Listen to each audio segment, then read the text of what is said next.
बहुत समय पहले की बात है। एक राज्य था जिसका नाम आनंदपुर था। इस राज्य के राजा का नाम राजा वीरेंद्र था। राजा वीरेंद्र बहुत ही बुद्धिमान और न्यायप्रिय राजा थे। उनके राज्य में सभी लोग बहुत खुश थे और राज्य में शांति और समृद्धि थी। राजा वीरेंद्र के पास एक चतुर मंत्री था जिसका नाम था राजकुमार।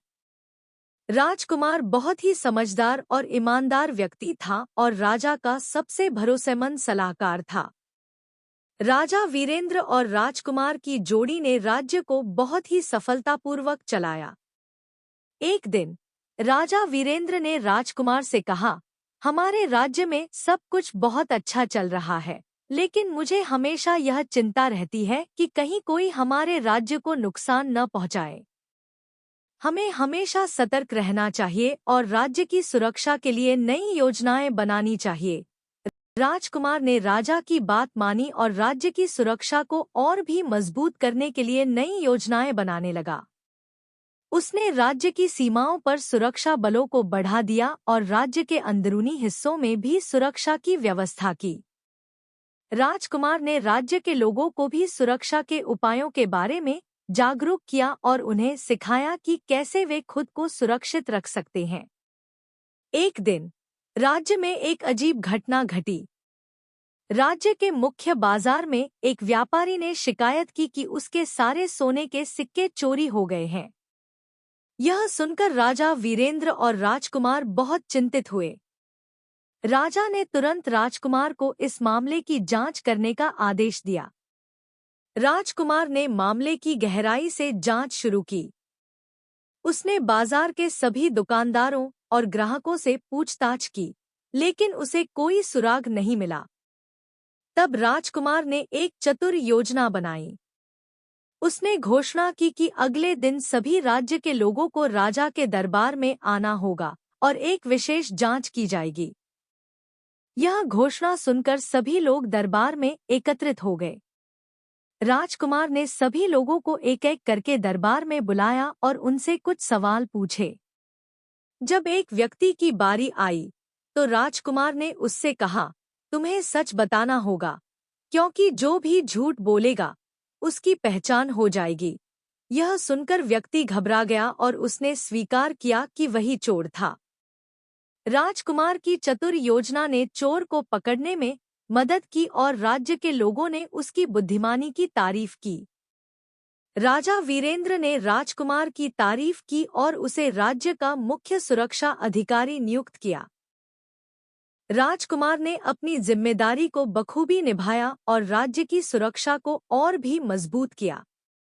राज्य के लोग राजकुमार की बुद्धिमानी और ईमानदारी की तारीफ करने लगे और उसे अपना आदर्श मानने लगे। कुछ महीनों बाद राज्य में एक और चुनौती आई। राज्य के पड़ोसी राज्य ने आनंदपुर पर हमला करने की योजना बनाई। राजा वीरेंद्र और राजकुमार ने इस चुनौती का सामना करने के लिए मिलकर योजना बनाई। उन्होंने राज्य की सेना को तैयार किया और राज्य के लोगों को भी इस चुनौती का सामना करने के लिए प्रेरित किया। राजा वीरेंद्र और राजकुमार ने मिलकर युद्ध की योजना बनाई। उन्होंने राज्य की सीमाओं पर सुरक्षा बलों को बढ़ा दिया और राज्य के अंदरूनी हिस्सों में भी सुरक्षा की व्यवस्था की। उन्होंने राज्य के लोगों को भी जागरूक किया और उन्हें सिखाया कि कैसे वे खुद को सुरक्षित रख सकते हैं। इस तैयारी के बाद राज्य के लोग आत्मविश्वास से भर गए और युद्ध की तैयारी में जुट गए। युद्ध का दिन आ गया और पड़ोसी राज्य की सेना ने आनंदपुर पर हमला किया। राजा वीरेंद्र और राजकुमार ने अपनी सेना के साथ मिलकर बहादुरी से लड़ाई लड़ी। राज्य के लोग भी अपनी पूरी ताकत से लड़े और उन्होंने दुश्मनों को हराने में सफलता प्राप्त की।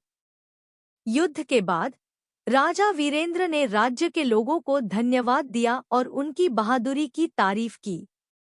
उन्होंने कहा, हमारी एकजुटता और साहस ने हमें इस चुनौती से उबरने में मदद की है। हमें हमेशा एकजुट रहना चाहिए और मिलकर सभी चुनौतियों का सामना करना चाहिए। युद्ध के बाद राज्य में शांति और समृद्धि लौट आई। राजा वीरेंद्र और राजकुमार ने मिलकर राज्य के विकास के लिए नई योजनाएं बनाईं। उन्होंने शिक्षा, स्वास्थ्य और कृषि के क्षेत्र में कई सुधार किए। राज्य के लोग इन सुधारों से बहुत खुश हुए और उन्होंने राजा और राजकुमार की तारीफ की। राजकुमार ने राज्य के बच्चों के लिए विशेष शिक्षा कार्यक्रम का आयोजन किया। उसने बच्चों को नैतिक शिक्षा, विज्ञान और कला के बारे में सिखाया। उसने बच्चों को सिखाया कि सच्चाई, ईमानदारी और मेहनत से ही सफलता प्राप्त की जा सकती है। राज्य के बच्चों ने राजकुमार से बहुत कुछ सीखा और वे भी अपने जीवन में इन आदर्शों को अपनाने लगे। राज्य की समृद्धि और शांति के बीच एक दिन राज्य में एक नई चुनौती आई।